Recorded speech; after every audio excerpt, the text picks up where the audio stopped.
ষড়যন্ত্র আজ নয়, বলা হচ্ছে আদিবাসী। 1500 শতকে যারা বার্মা থেকে বিতাড়িত হয়ে আমাদের দয়ায় পার্বত্য চট্টগ্রামে আশ্রয় নিয়েছিল তারা নাকি আদিবাসী। আর হাজার হাজার বছর 10 লক্ষ বছর যে বাঙালি বাংলাদেশে বসবাস করে তারা নাকি আদিবাসী নয়। এইটা বিভ্রান্তিকর কথাবার্তা, এটা হতে পারে না। কারণ আমাদের যে উপজাতি ভাইরা আছে তাদেরকে আমরা সম্মান করি, তাদের অনুভূতিকে সম্মান করি।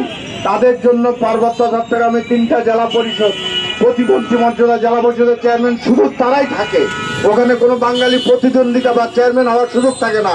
পার্বত্য চট্টগ্রাম উন্নয়ন বোর্ডে প্রতিমন্ত্রী মর্যাদা, উপমন্ত্রী মর্যাদা, সেখানে শুধু উপজাতিদের জন্য সংরক্ষিত।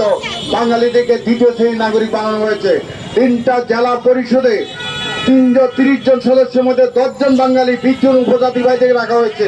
সব অধিকার সেনাবাহিনী, সিভিল প্রশাসন সবাই তাদেরকে অগ্রাধিকার দিচ্ছেন, তাদেরকে সম্মান করছেন, তাদের অধিকার নিয়ে অগ্রাধিকার দিচ্ছেন। তারপরও 16 বছরের রক্তের স্নাত 5 আগস্টের বিপ্লবে, 16 বছরের বিপ্লবের ধারাবাহিকতায় 5 আগস্ট যে বিপ্লব সংগঠিত হয়েছে সে বিপ্লবকে নস্যাৎ করার জন্য ভারতীয় ষড়যন্ত্র পার্বত্য উপজাতি ভাইদেরকে হাতিয়ার বানিয়ে ষড়যন্ত্র শুরু হয়েছে। এই ষড়যন্ত্র আমরা সফল হতে দেব না। এবং একের পর একবার আনসার দিয়ে নাটক করা হলো, আমাদের সংখ্যালঘু ভাইদেরকে দিয়ে বিভ্রান্ত করা হলো। 5 আগস্টের বিপ্লবকে বিভ্রান্ত করার জন্য, নস্যাৎ করার জন্য ভারতীয় নীল নকশা, রয়্যাল নীল নকশা রুখে দিতে ছাত্র জনগণ আবার রাস্তায় নামবে। সবাইকে শুভেচ্ছা। আমার দেশের মাটি, অখণ্ডত্ব বাংলা, অখণ্ড বাংলাদেশ রক্ষা, পার্বত্য চট্টগ্রাম আমার, পাহাড় আমার, রাঙ্গামাটি আমার, বান্দরবান আমার।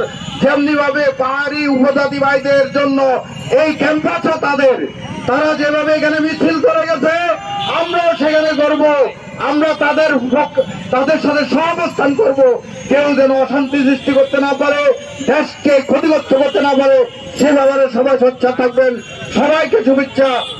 বাংলাদেশ কেউ জানি না। আদিবাসী বললে আর উপজাতি বললে পার্থক্য কি আমরা অনেকে প্রশ্ন করি।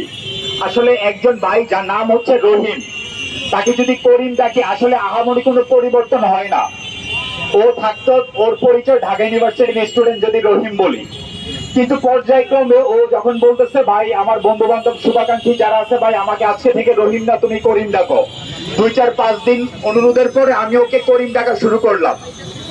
রহিম ছিল ঢাকা ইউনিভার্সিটির স্টুডেন্ট, কিন্তু কিছুদিন পর ওকে যখন আমরা অনুরোধ করার পরে ওকে যখন করিম ডাকতে শুরু করি, ও চলে গেল ভাই হুট করে অক্সফোর্ডের স্টুডেন্ট হয়ে গেল।